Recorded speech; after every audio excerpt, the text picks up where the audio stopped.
Salam santun, semoga selalu dalam keadaan baik, dalam keadaan sehat. Dalam ini saya akan membahas sedikit tentang pelajaran hakikat. Pelajaran hakikat itu sebenarnya tidak jauh dari kita. Di sekeliling kita pun itu menjadi pelajaran.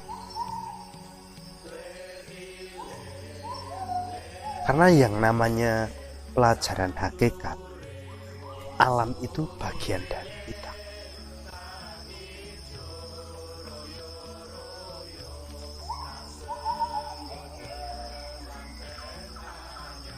Dan salah satu contohnya, sekeliling kita misalnya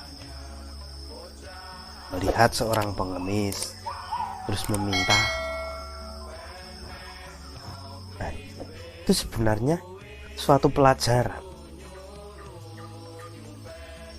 Karena apa?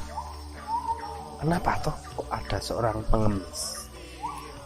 Nah, seperti itu. Maksudnya apa? Seorang pengemis meminta-minta supaya mendapat apa yang diminta, sedikit atau banyak tetap diterima, diberi banyak, senang banget. Sisi lain, mempelajari tentang yang lebih dalam. Sebenarnya itu yang mengemis-ngemis itu kita sendiri. Kita itu pengemis, mengemis kepada Allah, meminta-minta kepada Allah.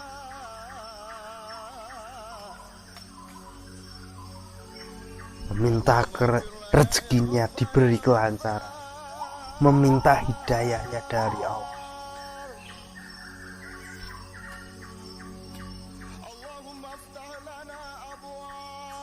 Meminta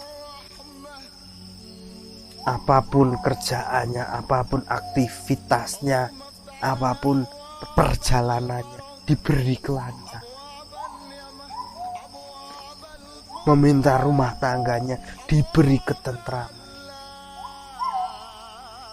Sebenarnya kita ini menjadi pengemis, tapi mengemisnya itu dengan cara yang berbeda, dengan kesungguhan, berdoa,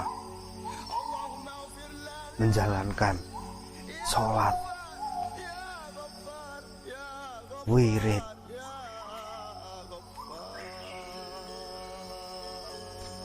berperilaku yang baik.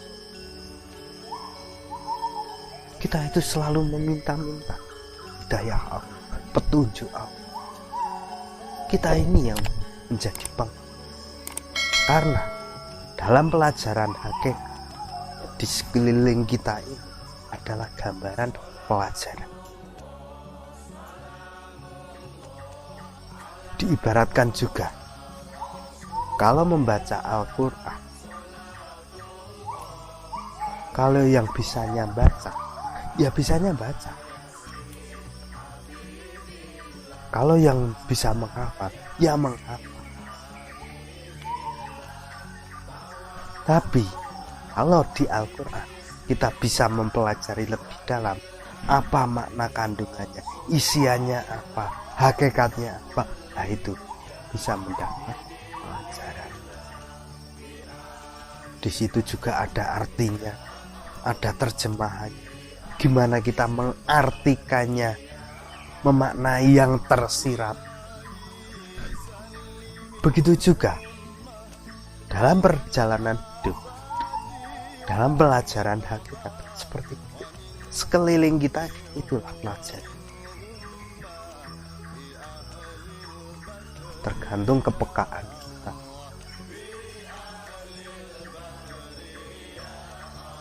Ya semuanya itu pemberian dari dengan kesungguhan ke jalan Allah, nanti Allah akan memberi hidayah. Apa yang kita lihat sebagai pelajaran, apa yang kita lihat sebagai petunjuk, Seperti contohnya lagi, rumah dibangun dengan pondasi yang kuat, dengan dinding-dinding yang tebal, dengan genteng atap supaya tidak kehujanan, tidak kepanasan. Sebenarnya itu juga ada hakikat. Pondasi keimanan kita itu yang diperkuat.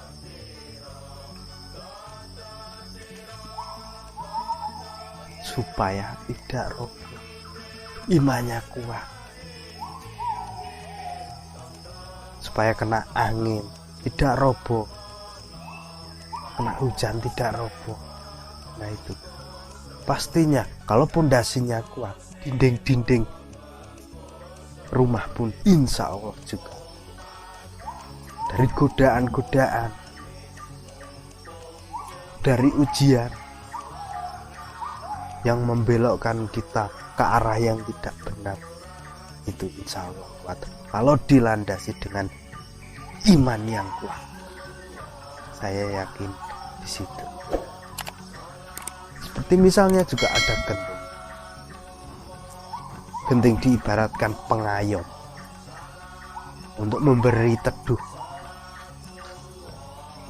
supaya tidak kehujanan juga, supaya tidak kepanasan juga. Dalam keluarga, kalau bisa kita itu sebagai pengayom, mengayomi keluarga,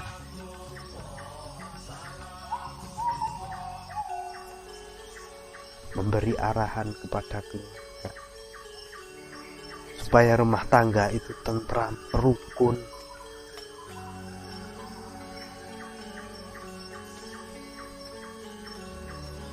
Tapi kembali ke tadi, tetap sebuah rumah itu dilandasi dengan pondasi keimanan yang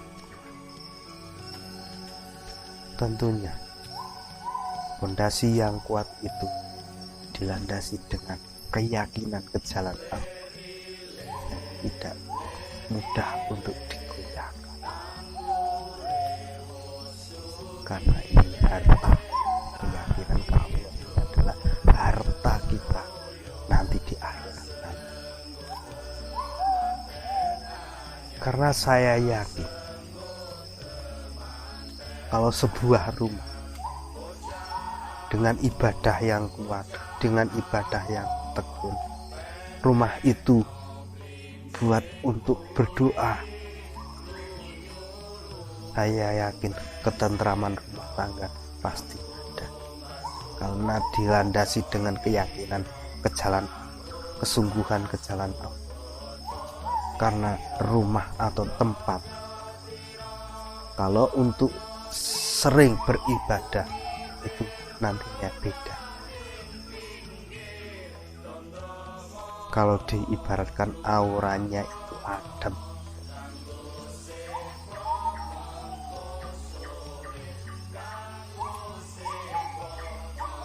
kalau buat duduk-duduk ada tamu itu nyaman, suasananya itu tidak panas. Nah, fondasi iman ini sangat penting. Sedikit-sedikit semoga bermanfaat. Jangan lupa subscribe, like, supaya tidak ketinggalan video-video yang akan datang. Salam santun, terima kasih.